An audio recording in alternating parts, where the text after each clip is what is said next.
What if I told you that we only have one true sense, and the 5 senses that we've been taught growing up isn't really true? And once you understand the one true sense, you have the key to unlock unlimited content ideas. In this video, I'm going to show you exactly how to master content creation and have unlimited ideas for every single platform. The truth is, most of you actually have a really good service or really good product, and you're actually an expert in your field, which means you don't actually have a business problem. You simply just have a problem with being findable. And the biggest remedy to that problem is to be posting consistently. And I know as soon as I said that, most of you already feel overwhelmed with, how am I meant to post every single day? I'm trying to run my business and there's so many things that I'm doing. My promise to you is if you stay till the end of this video, I'm going to show you exactly how the top creators are thinking about content now and into the future.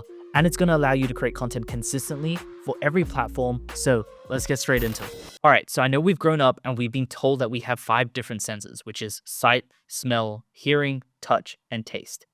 And we experience the world through all these different senses, and it's kind of true. But the real truth is we actually only have one sense, and that is touch.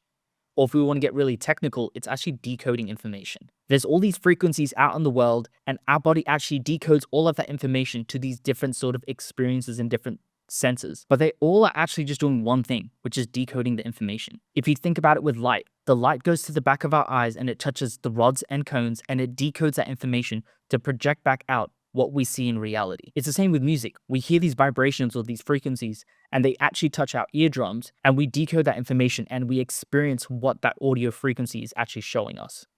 And it goes the same with smell. It touches our nose hairs and that way we decode that information. It goes for our taste buds. Food touches our taste buds and then we decode that information to like experiencing what that taste is. But it all comes down to touch. And look, I don't know if you guys have done psychedelics before, but if you look up some experiences, people always talk about how their senses get mixed up and they start seeing sound and they start hearing colors. And it's because of this fact, which is we're just decoding all this information, but we experience it in these different ways. Okay, so now we understand that we only have one sense, but what does that mean for our content? This is how 90% of creators are still looking at content. All these different platforms, I need to create a new image, I need to create a new video, I need to write copy for each platform. And we feel like we need to come up with all these different ideas and concepts and different pieces of content, all separate from each other. But the top creators are now realizing that if you have a strong piece of content, a very specific idea that resonates with the audience, it's about learning how to actually push that out into multiple platforms. And that's why this is a new way of looking at content. I know it might look a little bit confusing right at the start, but let me break it down for you. So before we get into it, I actually want you to think about what the word content actually means. Most people think of content as these things that we create for all these platforms, but in reality, when people talk about the contents in a book, what they're referring to is not like the pages or some sort of structure within the book. They're talking about the ideas and the information. And that's exactly how you should think about content. It's not about I'm creating Instagram content or YouTube content. It's ideas and information that's packaged up so that you can put it onto a different platform. So different audiences can consume that idea or information in the way that suits them best. So if we look at this diagram, I'm going to break it down a little bit for you. So what we have here is all the platforms that we can create on, but we also learn how we can transform that into each other. I'm going to break it down very simply into video and copy. These are the ways that we usually would express our ideas, with these platforms mainly being video focused and these platforms mainly being copy focused. I like to look at content like that because we can transform ideas back and forth with each other from copy to video and video into copy. If you think about it, this is what people are already doing. We have a long form video, mainly podcasts, and we're cutting it into shorter clips for Instagram and TikTok. But again, 90% of creators aren't thinking like this yet. But what if we use all those short form videos that we're already posting and then transforming them into tweets? If these videos are already getting traction and resonating with the audience, they're probably going to resonate with an audience there too. And this way you're not coming up with multiple ideas every single day, but learning how to decode information, aka ideas, and then transforming them into the different platforms. Breaking down this diagram a little bit more in detail, you can see that with all of these platforms, we're able to push the content into these categories in video or copy. YouTube is obviously a video, but we also have a script or a transcript of that video, which is also going to copy. So with this platform, we're able to push into both categories and able to transform that into any other platform. We're able to transform it into a short video. We're able to transform it into an email. We're able to transform it into multiple tweets. Or if you think about just even a LinkedIn post or a Twitter post, that's just copy. So we just place it into this copy category. We're able to transform that into anything, even a short script for Instagram or TikTok, or even if we want to make one tweet and we can transform that into a full email for your audience. Because what you're capturing is not the content, it's specifically the idea. It's about compressing or expanding on your ideas. So obviously a tweet is a very compressed form of an idea, but a YouTube video is a very expanded thought or an idea. So that way you're able to express it over a longer period. So this is the way that I look at content creation. Content creation is essentially capturing our ideas and thoughts, and platforms are just the different ways to experience that information. Just like our senses, we have one sense which is decoding information, aka content creators is capturing ideas, and for us to learn how to express those ideas into the different formats. Someone reading a tweet is going to have a very different experience to someone just listening to an audio podcast, or someone reading an email, or someone watching a YouTube video. These are all very different experiences, but the ideas are the same. It's just expanded and expressed in a different way for the audience to experience it differently. All right, so you're probably finding that interesting, but you're probably still asking yourself, how am I meant to create all this unlimited content without it taking forever still? It's still going to take me so much time to create all this content for every platform, right? All you have to do is ask yourself these two questions, which is, what am I best at creating, and how can I build a system to create as efficiently as possible? So to answer the first question, what I want you to really ask yourself is, what are you actually best at creating? If you're a really good writer, then maybe you're only going to focus on tweets and LinkedIn as your main platforms. But if you're really good at coming up with short form videos like, super organic on TikTok, or even it's a bit crafted for Instagram, you should start there. Once you understand what platform you're best at, you should double down on that platform first.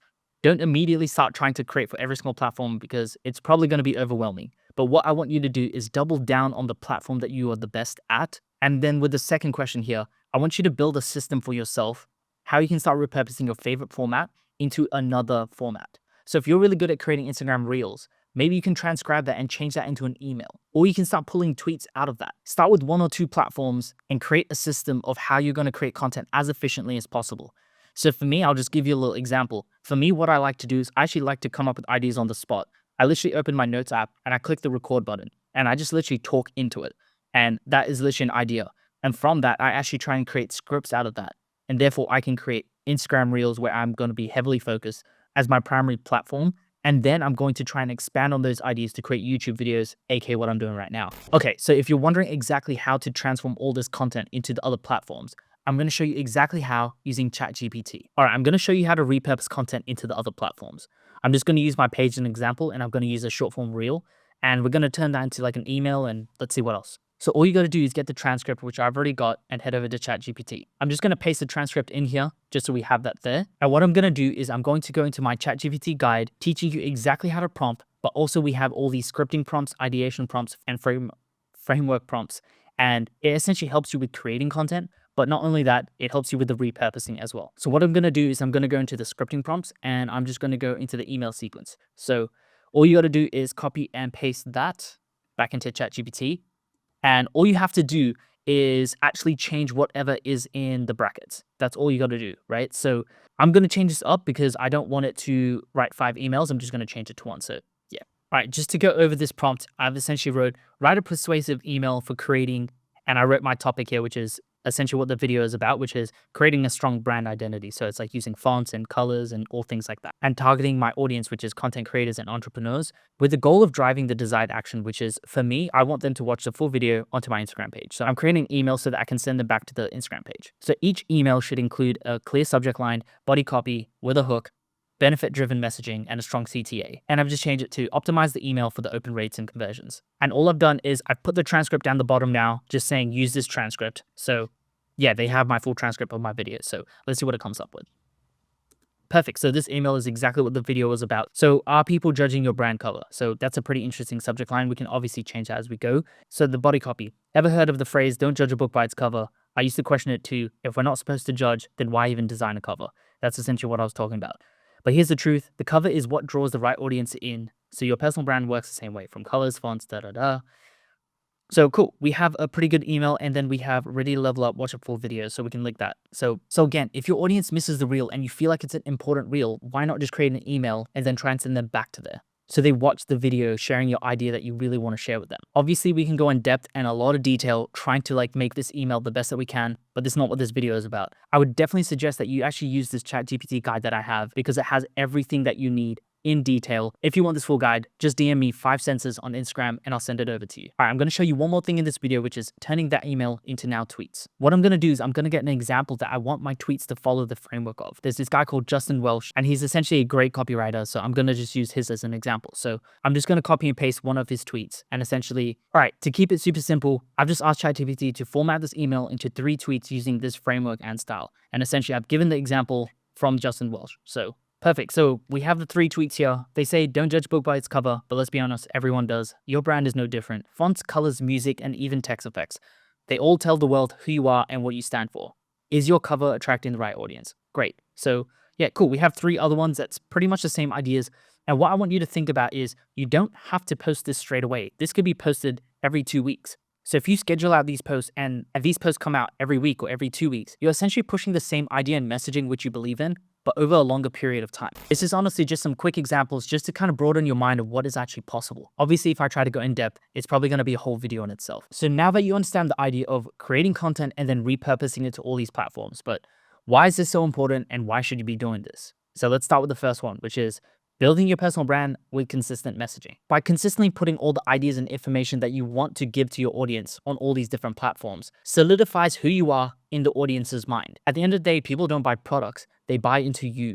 By consistently sharing all the ideas and information that you actually want to give to your audience on all the different platforms, reinforces the values and what you actually believe in. They'll slowly buy into your vision, trusting you on what's your unique way from getting your clients from point A to point B. This also embeds into your audience's mind that you're the go-to person when it comes to these topics. Maybe some of you are still thinking like, I shouldn't repurpose all my content because then it's getting less valuable because my audience has seen it again and again, and I don't really want to bore my audience with the same sort of ideas. Well, the truth is, most of your audience actually isn't seeing all of your content. I'm sure that you've noticed that by now. Even with the creators that you're following, you're probably not seeing all of their content too. This is one of my big reframes when it comes to the personal branding. I want you to put yourself in the audience's shoes where they actually like to consume content in a different way. I know some of you might like to read books physically and some others like to just listen to audiobooks. If someone actually decides not to transcribe their book into an audiobook, they're literally missing out on a whole entire audience just because you think the audience doesn't want to experience it that way. It's extremely important to realize that you're just trying to serve your audience in the ways that they like to consume the content too, allowing you to reach new audiences. The third thing is many creators actually quit because they lack a system for consistent content creation. So I know it's hard to create content every single day, and especially if you're trying to create for multiple platforms, it does get overwhelming. But if you follow the system that I've given you today, you're going to be able to create content for all the platforms without overworking yourself. And the last but most important, with so much competition online, being on multiple platforms is the key to growing your brand. As much as you hate it, this is where the world is turning to. There is so many people trying to create content on every single platform now. And if you're only trying to share your ideas and message on one singular platform, you're missing out on all these other audiences that actually want to listen to you too. It's only going to get harder from here on out. With more people trying to create personal brands and grow their business online, you need to implement a strategy for cross-platform content creation. So this is exactly how you should be viewing content creation when it comes to growing your personal brand in 2025 and into the future. Look, I get it. It's easier said than done, and there's a lot more details that actually go into it to be able to format into all of these different platforms without it taking all of your time. If you really want help installing these systems into your business, just click the link below. I have a full video sharing exactly what we do to help our clients and install all of these systems and automations and how to use AI so that you can increase your content output without being extremely overwhelmed. Anyway, I hope you enjoyed this video and it changed your perspective on viewing content creation. I'll see you next time. Peace.